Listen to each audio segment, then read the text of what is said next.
अभी हम ये मुज़ल्फ़ा से वादी मौसर जो मिना और मुज़ल्फ़ा के दरमियान का हिस्सा है, अबरहा ये यमन का सरदार था, ईसाई मज़हब रखता था और इसको मालूम हुआ कि जो अरब के लोग हैं ये मक्का जाते हैं और खाना काबा का तवाफ़ करते हैं, तो उसने खाना काबा के मुकाबले के अंदर एक बहुत बड़ा गिरजा घर बनवाया यमन के शहर सना के अंदर, जो आज भी दारुल हुकूमत है यमन का।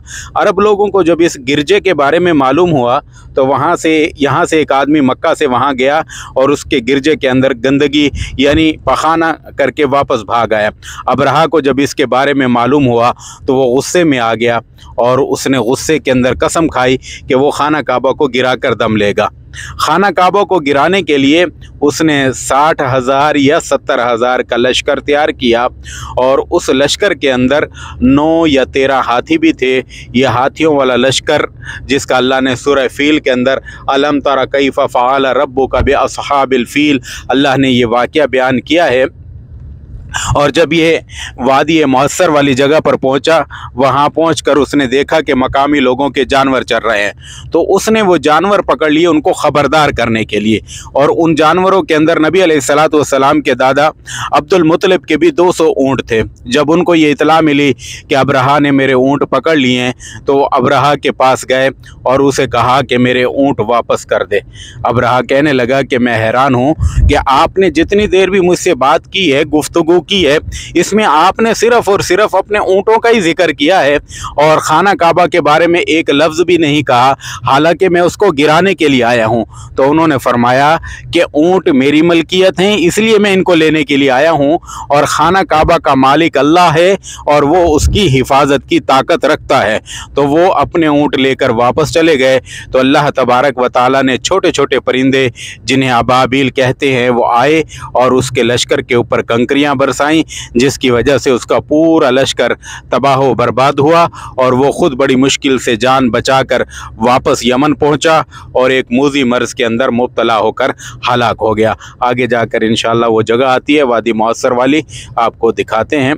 ये अभी हम मुज़ल्फ़ा के दरमियान में से गुज़र रहे हैं। ये मुज़ल्फ़ा के ख़ैमे हैं जो कि मिना के ख़ैमे मुज़ल्फ़ा की हदूद के अंदर बनाए गए हैं उलमा के मशर से, मिना के नाम से।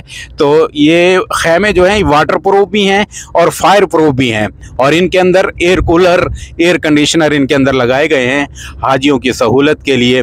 हाजी 8 तारीख को मिना के अंदर दाखिल होते हैं, फिर 9 ज़िलहज को अराफात के मैदान में पहुंचते हैं और फिर 9 और 10 की जो दरमियानी रात होती है वो मुज़ल्फ़ा के अंदर गुजारते हैं और फिर 10 तारीख को वापस यहाँ मिना के अंदर आते हैं।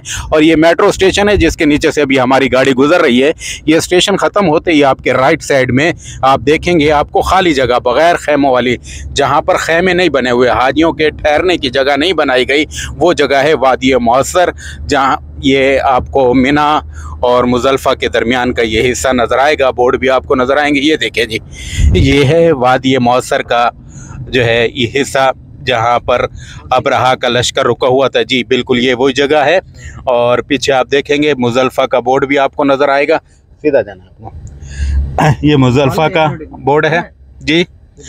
ये वादी मौसर है, बस यहीं पे आपने जी ये पूरा एरिया जहाँ पर खैमे नहीं है, ये बग़ैर खैमों वाली जो जगह आपको नज़र आ रही है ये वादी मौसर है। पीछे मुज़ल्फ़ा की बाउंड्री है और आगे देखेंगे आगे आपको मिना का बोर्ड नज़र आएगा। तो यहाँ तक का जो बीच का हिस्सा है ये वादी मौसर है, जो खाली छोटा हुआ है। जी ये जो खाली जगह इन्होंने छोड़ी है, खैमे नहीं है, यानी हाजियों के ठहरने की जगह नहीं बनाई, कुछ इंतज़ामी अमूर के लिए उन्होंने यहाँ पर कुछ कैबन वगैरह बनाए हुए। ये देखिए ये मिना का यहाँ से बाउंड्री शुरू हो जाती है।